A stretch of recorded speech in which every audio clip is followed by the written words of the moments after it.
So God is a faithful God, irrespective of what we are going through. He is faithful. See how God delivered this family and restore back what they lost. Most times where we go to, where we worship, is very important. Watch this testimony and be blessed. Please do not forget to drop a comment on the comment section. Share your own testimony. Like, subscribe. Good morning, church.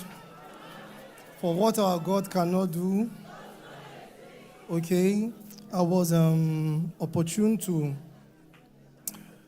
be part of the praying altar since the year 2020.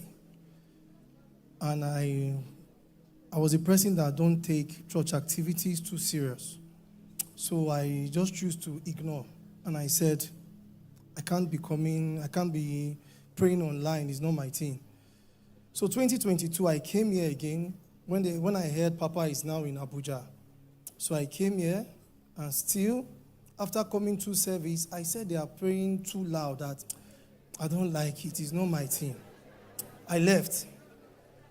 2023, when I got married to my beautiful wife, and she gave me a baby boy, 2024. When we had our child, on the day of his naming ceremony, that period, a man of God I knew gave me one anointing oil, and I was praying. That period when I got married, for every 12 a.m. to 3 a.m., I wake up to pray for my family. That's how committed I am, because I said, if in my life, if God is not giving me anything, I don't want it. I said I have to protect my family in the name of God, and everything I'm doing is all under the protection of God. I cannot seek external source for protection. Then I was committed to this church I was attending, and they gave me anointing oil. Said that if there is anything, I should anoint myself and my family once in a while. I said, okay. Then on Thursday, that's 3 days before the naming ceremony, I had a dream. I had a revelation that someone came to me and took something away from me, and I gave that person. After giving that person, I woke up drained, as if there was no life in me. I woke up and I told my wife, I said, babe, this dream I get, I don't like her. I said, the thing did somehow. Then we forgot about it. I said, I pray nothing will happen. Then we moved to the naming ceremony. 3 a.m. on the naming ceremony, we've arranged everything. The service was to take place 8 a.m. Before you know, immediately I put the anointing oil on that child. That boy screamed. That boy was not sick. He was in good health, good shape, everything. And one of my greatest joys, when my wife gave birth to that boy, the boy looked so very big and handsome. I said, God, this is what I want. I was so proud of my wife for pushing this boy out for me. But when that boy died, after that naming ceremony, he died. 1 hour after I anointed him, I was drained. The way I felt in the dream I had on Thursday, that's the same way I felt on that Saturday. I was drained. My friends who came, people from different places, they were coming to celebrate me, but it turned out to be the burial of that boy.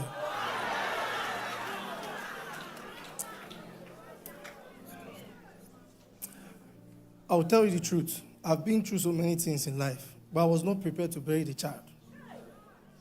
I was down. I cried. I lost faith in God. I said, God, I gave you my time, my service, everything. 12 a.m., 3 a.m. I said, what do you want? I've not done anything evil to anyone. Look at this boy. He's gone. I stopped trusting men of God. I stopped going to church. And even when my wife tries to pray on the altar of fire, I said, please, please, please, no. I don't need this. I don't need it. I said, please, I don't trust all these people anymore. Then after 5 months to 6 months, she got pregnant again. Then before you know, my wife was having malaria the first month of the pregnancy. So the doctors were saying treating malaria before the first trimester is either we terminate the pregnancy so we can treat my wife. It was coming with so many challenges, and the thing hurt me. I said, do you people expect me to bury a child the second time? I said, it's not possible. Then 5 months into the pregnancy, my wife said she was craving for pizza or something. I went to get her. We moved together. Then a business call came in. Then I had to drive there. And I told my wife, get a cab and go home. Before you know, my wife just called me and said she fell from the motorbike. I said, why not use a boat, or why did you take a bike? Why? I said, why? So many challenges. Then when I got to the 7th month, I had that same dream again. This time, I had a dream that the boy is going to die through a birth complication. And I refused to. When I woke up that morning, I was down.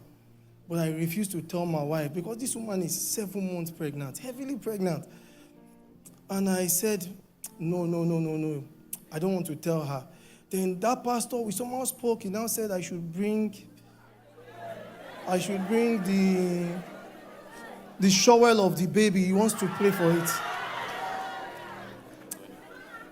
That's when I get to realize that, first of all, that first incident that happened, that boy was not sick. Then it was something he gave me, but now he's requesting for another thing again. I said no. I refused to tell my wife. I spoke to my other sister. My other sister said, Omo, guy, you need to pray. I couldn't tell her and say, Omo, who I want to run to? Because I lost my dad at a young age, my mother at a young age. I said, I don't get any person why go meet right now, will go help me.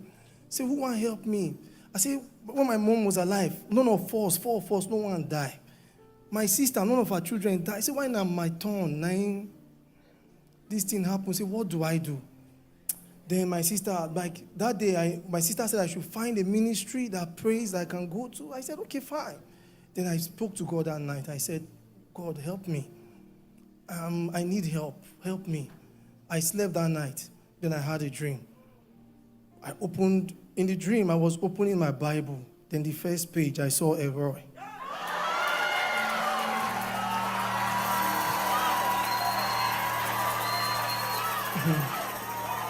I opened the second page again.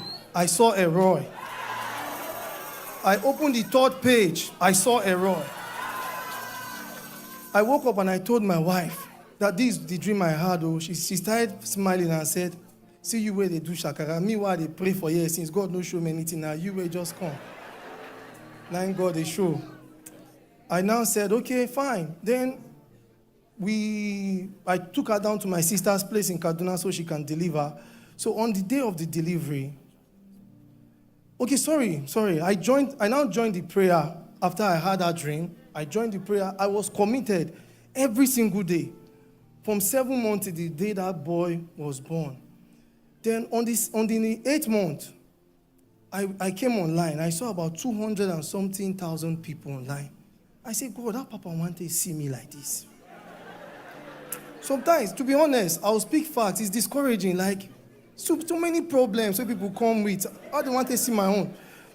I said, Maka, just join. When before you know, Papa said, I don't know who you are, but your son will not die.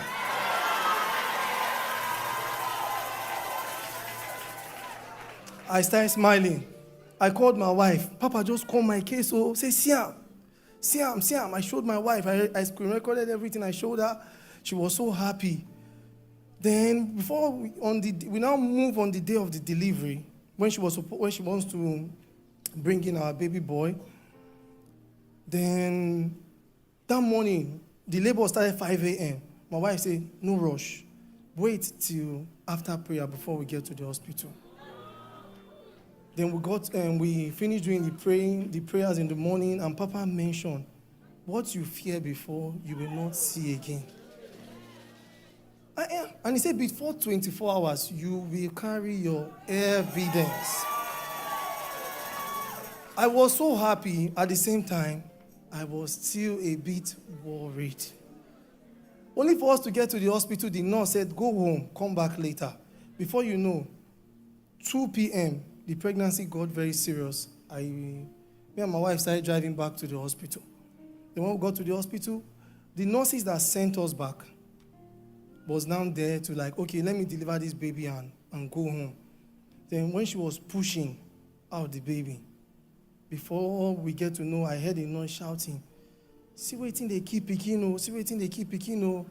Said, madam, stop pushing. If not, you will lose this child. Before we know, the nurse started saying that the umbilical cord was around the neck of the baby.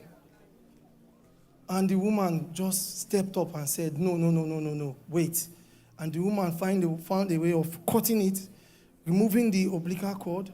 Then in less than 3 minutes, my baby came out and I was crying. And I said, God has done it. And look at my beautiful wife.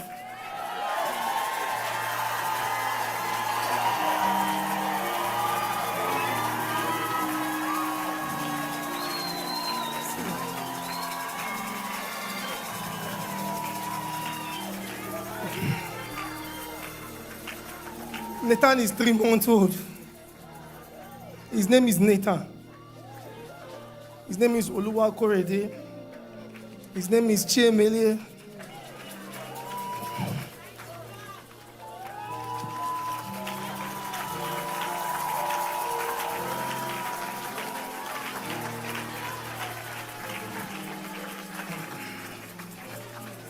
And his name is Ojeme, which means my king.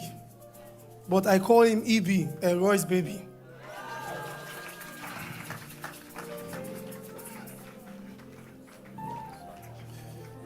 I just want to give thanks to God. And Papa, God bless you. I'll tell you the truth, it's not easy to lose a child. It's painful. It's painful. And God restored and He blessed us with our beautiful baby boy.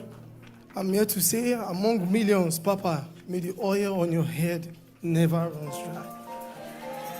What our God cannot do. I don't like the way you are. The God that breaks negative patterns, the God that sees us among the millions on the altar, that same God is seeing you today. Every demonic pattern, negativity, by virtue of the grace on this altar, carry your mega testimony. We then pray.